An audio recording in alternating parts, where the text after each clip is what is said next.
Have you ever wondered why people often say, as wise as an owl? Well, let us unfold the tale of an old, wise owl.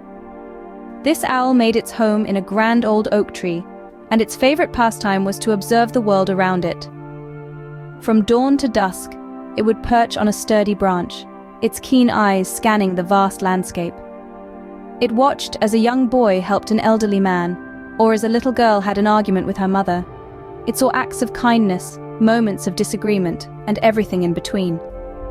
But what's most interesting is that the owl never interfered, never made a comment. It simply observed, its silence a sign of its wisdom. This owl had a unique way of learning. It absorbed the world's stories through silent observation, never uttering a word. And so, day by day, the owl saw and learned from the world around it, without uttering a single word. As time passed, something strange started to happen. The old owl, once chatty and full of stories, began to quiet down. Instead of sharing tales of the forest, it would sit in silence, its keen ears pricked up to catch the faintest whisper of conversation.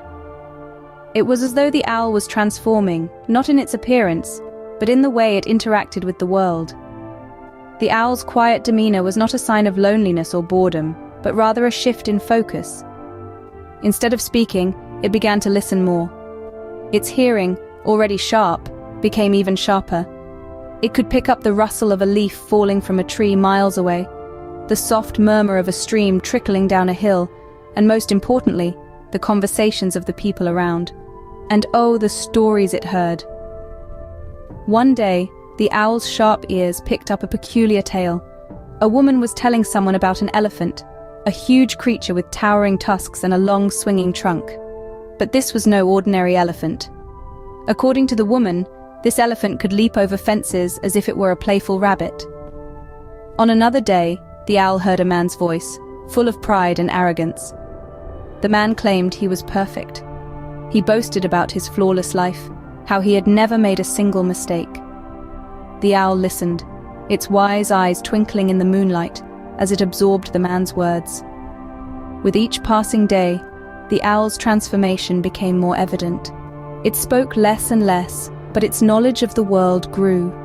It learned about the people, their stories, their triumphs, and their flaws. It learned about the world beyond its tree, a world filled with elephants that could jump fences, and men who claimed to be perfect. Each day, the owl spoke less and listened more and began gaining knowledge about the world. In its silence, it discovered wisdom, and in its wisdom, it found a newfound respect and understanding of the world around it. The owl, who once only observed and listened, had now become something much more. This old owl, perched high in the grand oak, had evolved into a beacon of wisdom. Its silent vigilance, as it watched over the world below, was more than just a habit.